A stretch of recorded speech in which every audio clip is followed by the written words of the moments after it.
So it's just past 8 and I gotta head downstairs for breakfast.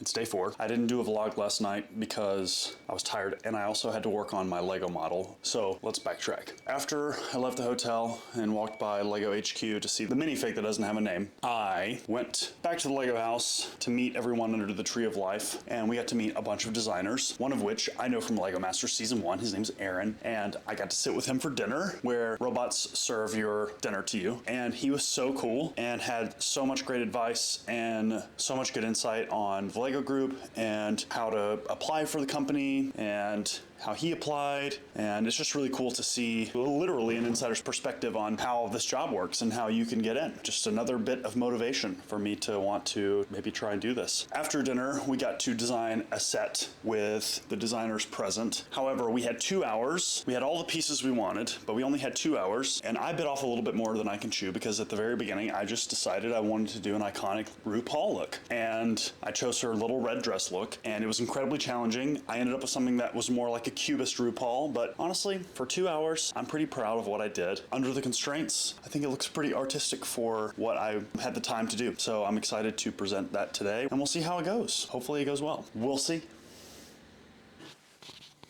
What the heck is going on? I have so much to talk about, so let's catch up from the last time we checked in. At this point in the day, we have been to the Lego house for some work with one of the engineers that helps design new brick molds, which are these very strong metal elements that mold the plastic into the bricks that we know as Lego elements. The mechanical engineer that we met this morning also gave us some granulate, which is what they use, the composite that they use to make the bricks. It's a bunch of little granules that are heated up, melted to like a glue-like substance that is then injected into the molds that make the bricks. So we have a 2x4 red brick and the granulate that would have potentially made that brick. Also received from the engineer a 3D printed model of a mold for a 1x1 stud. And it is so cool to have these little trinkets. They mean so much more than any Lego set I could have purchased, any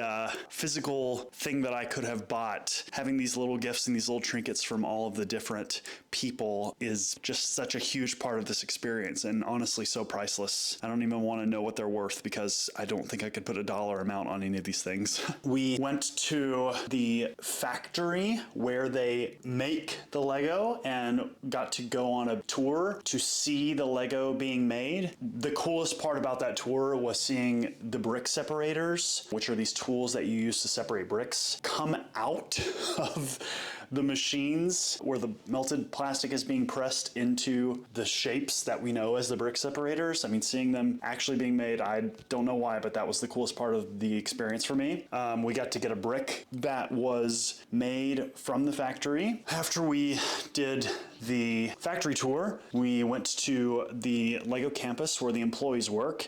We had lunch there, and then we got to meet Julia Golden. She gave us a business card. Again, the business cards at Lego are not the conventional business card we know. It is a minifigure, so we were given one of her business cards. Oh, and while we were in the Lego campus, there's like a history of Lego wall. I snuck over and grabbed a picture that I saw in the history section of the Lego Ideas House yesterday called The 11 Paradoxes of Management, which I find incredibly fascinating. And the principles are really interesting because you have 11 concepts that are this but that. So management is a lot of compromise with the people you are managing and the employees that you are in charge of. And I find that to be a fascinating feature in Lego's not only history collection, but also something that you're able to take with you from the office, essentially. So after I snuck that, had some lunch, met Julia, we then got to go to the Lego employee store at the Lego campus. And the employee store is amazing because everything there is 50% off. It is half the price of what you would pay for a new set anywhere else. And we were able to buy basically anything we wanted to. 2 of any set we wanted, 12 of any keychain we wanted, 10 of any minifigure we wanted, any merchandise we wanted. We couldn't buy adult clothes, but we could buy kids' clothes.